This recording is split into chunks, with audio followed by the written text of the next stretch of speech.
the day has finally come to read Chapter 10 of Animal Farm. Chapter 10 in Roman numerals looks like an X. Years passed. The seasons came and went. The short animals' lives fled by. A time came when there was no one who remembered the old days before the rebellion, except Clover, Benjamin, Moses the raven, and a number of pigs. Muriel was dead. Bluebell, Jessie, and Pincher were dead. Jones, too, was dead. He had died in an inebriate's home in another part of the country. Snowball was forgotten. Boxer was forgotten, except by the few who had known him. Clover was an old, stout mare now, stiff in the joints and with a tendency to rheumy eyes. She was 2 years past the retiring age, but in fact no animal had ever actually retired. The talk of setting aside a corner of the pasture for superannuated animals had long since been dropped. Napoleon was now a mature boar of 24 stone. Squealer was so fat that he could with difficulty see out of his eyes. Only old Benjamin was much the same as ever, except for being a little grayer about the muzzle, since Boxer's death, morose and taciturn than ever. There were many more creatures on the farm now, though the increase was not so great as had been expected in earlier years. Many animals had been born to whom the rebellion was only a dim tradition, passed on by word of mouth, and others had been bought who had never heard mention of such a thing before their arrival. The farm possessed 3 horses now besides Clover. They were fine upstanding beasts, willing workers, and good comrades, but very stupid. None of them proved able to learn the alphabet beyond the letter B. They accepted everything that they were told about the rebellion and the principles of animalism, especially from Clover, for whom they had an almost filial respect. But it was doubtful whether they understood very much of it. The farm was more prosperous now, and better organized. It had even been enlarged by 2 fields which had been bought from Mr. Pilkington. The windmill had been successfully completed at last, and the farm possessed a threshing machine and a hay elevator of its own, and various new buildings had been added to it. Whymper had bought himself a dog cart. The windmill, however, had not after all been used for generating electrical power. It was used for milling corn and brought in a handsome money profit. The animals were hard at work building yet another windmill. When that one was finished, so it was said, the dynamos would be installed. But the luxuries of which Snowball had once taught the animals to dream, the stalls with electric light and hot and cold water, and the 3-day week were no longer talked about. Napoleon had denounced such ideas as contrary to the spirit of animalism. The truest happiness, he said, lay in working hard and living frugally. Somehow, it seemed as though the farm had grown richer without making the animals themselves any richer, except, of course, for the pigs and the dogs. Perhaps this was partly because there were so many pigs and so many dogs. It was not that these creatures did not work after their fashion. There was, as Squealer was never tired of explaining, endless work in the supervision and organization of the farm. Much of this work was of a kind that the other animals were too ignorant to understand. For example, Squealer told them that the pigs had to expend enormous labors every day upon mysterious things called files, reports, minutes, and memoranda. These were large sheets of paper which had to be closely covered with writing, and as soon as they were so covered, they were burnt in the furnace. This was of the highest importance for the welfare of the farm, Squealer said. But still, neither pigs nor dogs produced any food by their own labor, and there were very many of them, and their appetites were always good. As for the others, their life, so far as they knew, was as it had always been. They were generally hungry, they slept on straw, they drank from the pool, they labored in the fields. In the winter, they were troubled by the cold, and in the summer by the flies. Sometimes the older ones among them racked their dim memories and tried to determine whether in the early days of the rebellion, when Jones's expulsion was still recent, things had been better or worse than now. They could not remember. There was nothing with which they could compare their present lives. They had nothing to go upon except Squealer's list of figures, which invariably demonstrated that everything was getting better and better. The animals found the problem insoluble. In any case, they had little time for speculating on such things now.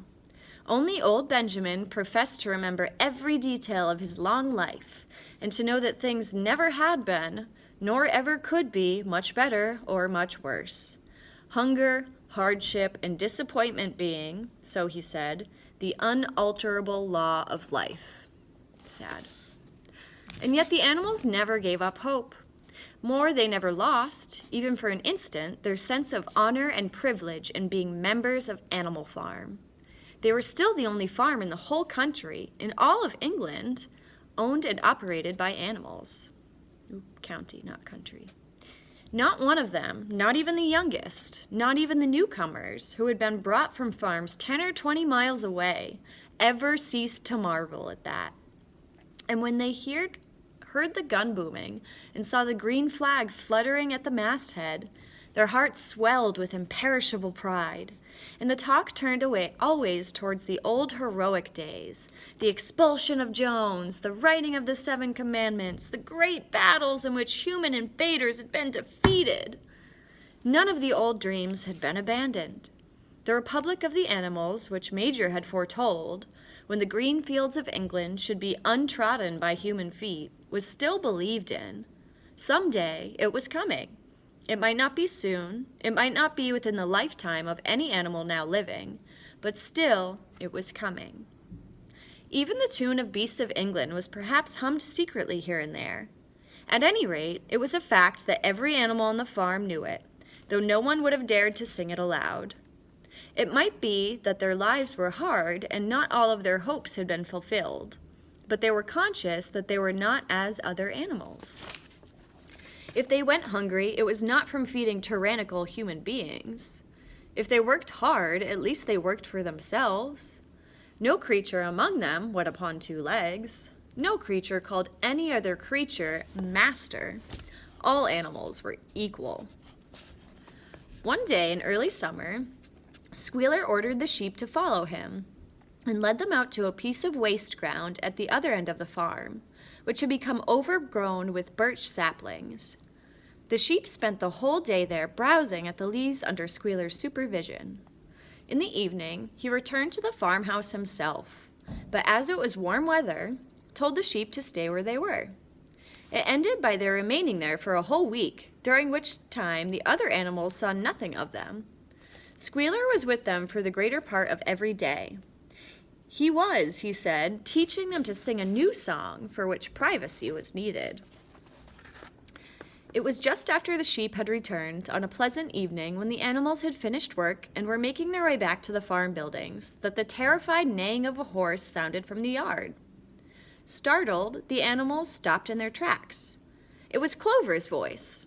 She neighed again, and all the animals broke into a gallop and rushed into the yard. Then they saw what Clover had seen. It was a pig, walking on his hind legs. Yes, it was Squealer. A little awkwardly, as though not quite used to supporting his considerable bulk in that position, but with perfect balance, he was strolling across the yard. And a moment later, out from the door of the farmhouse came a long file of pigs, all walking on their hind legs. Some did it better than others. 1 or 2 were even a trifle unsteady and looked as though they would have liked the support of a stick. But every one of them made his way right round the yard successfully.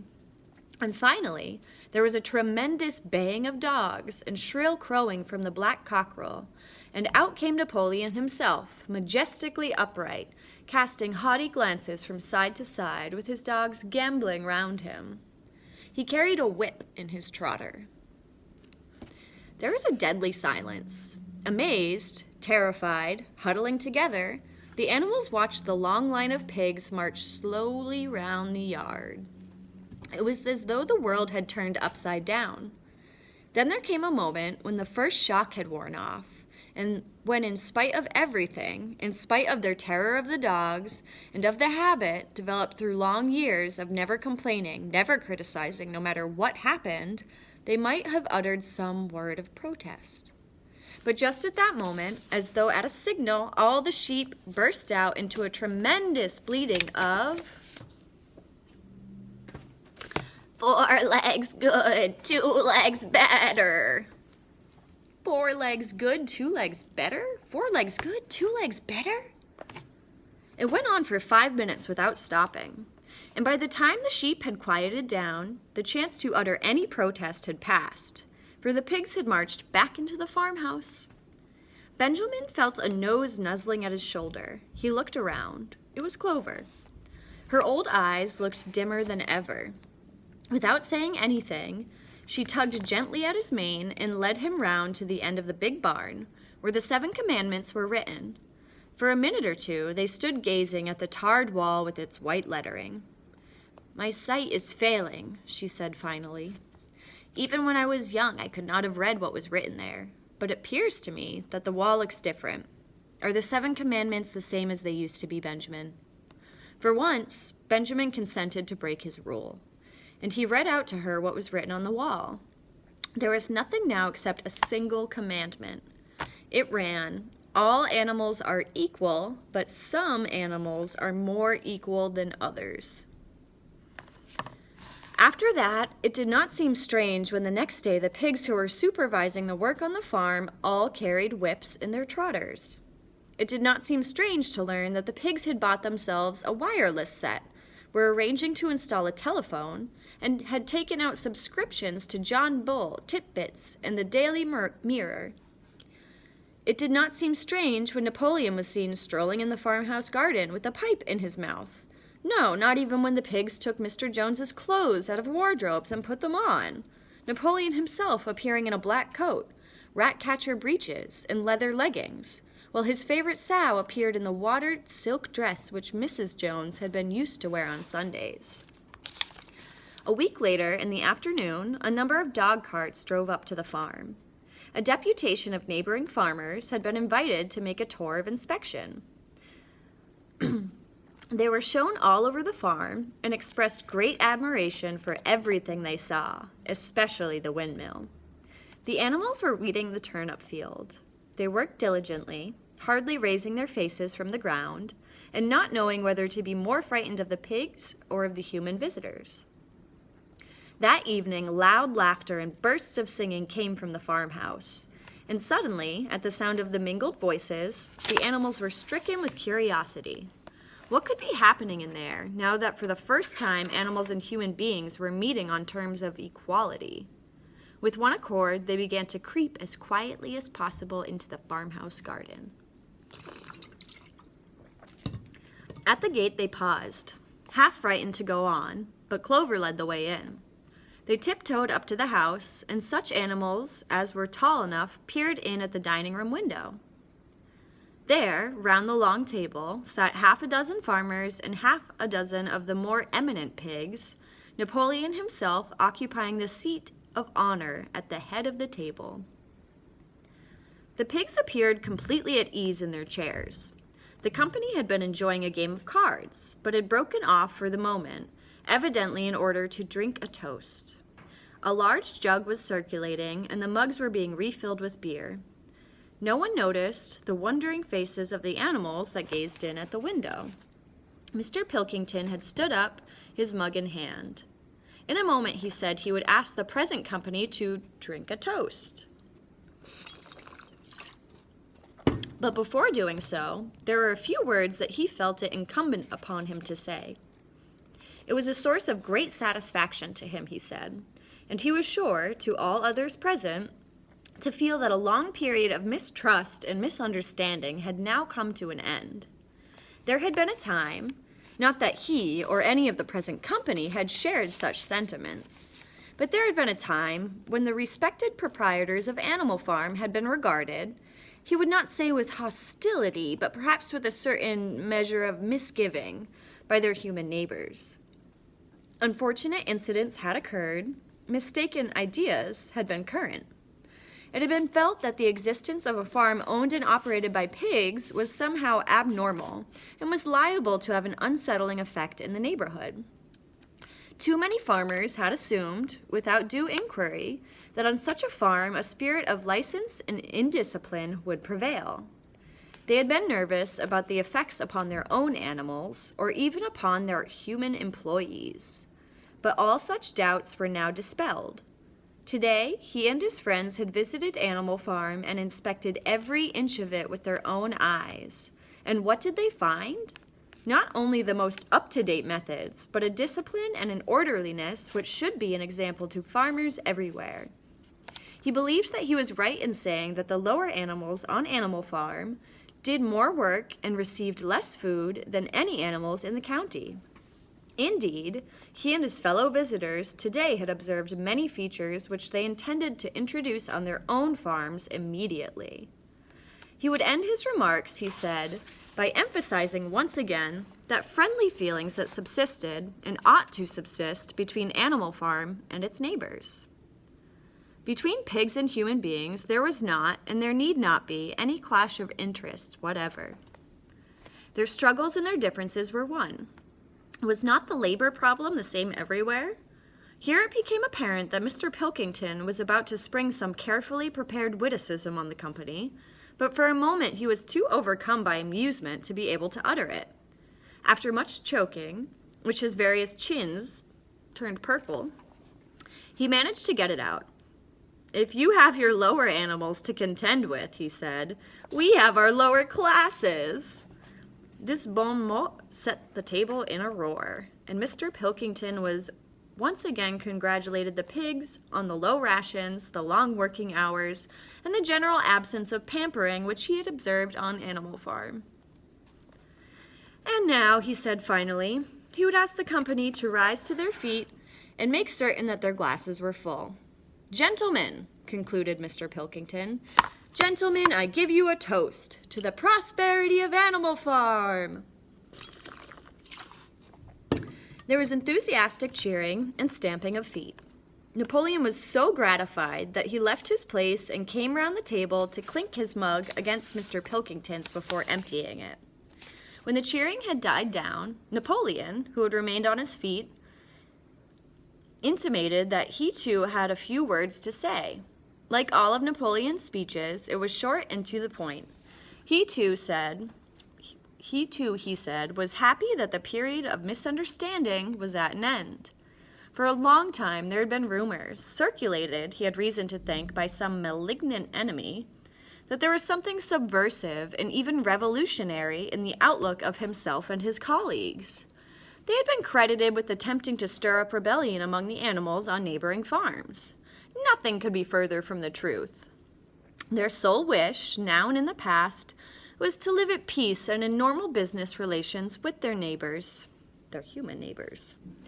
This farm, which he had the honor to control, he added, was a cooperative enterprise. The title deeds, which were in his own possession, were owned by the pigs jointly. He did not believe, he said, that any of the old suspicions still lingered, but certain changes had been made recently in the routine of the farm, which should have the effect of promoting confidence still further. Hitherto, the animals on the farm had had a rather foolish custom of addressing one another as comrade. This was to be suppressed.